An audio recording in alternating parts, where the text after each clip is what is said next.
2024 সালের 5 আগস্ট গণ অভ্যুত্থানের মুখে ক্ষমতা হয়ে সাবেক স্বৈরশাসক ও আওয়ামী লীগ সভাপতি শেখ হাসিনা ভারতে আশ্রয় নেন। এখন তিনি সেখানেই অবস্থান করছেন।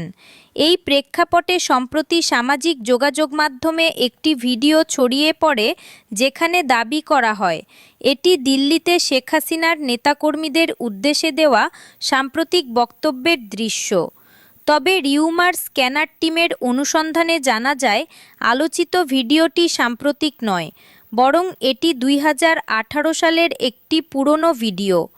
বিষয়টি যাচাই করতে গিয়ে সাদেক সিবিএল নামের একটি ফেসবুক প্রোফাইলে 2018 সালের 30 সেপ্টেম্বর প্রকাশিত একটি ছবি পাওয়া যায়, যা আলোচিত ভিডিওর দৃশ্যের সঙ্গে বেশ সাদৃশ্যপূর্ণ।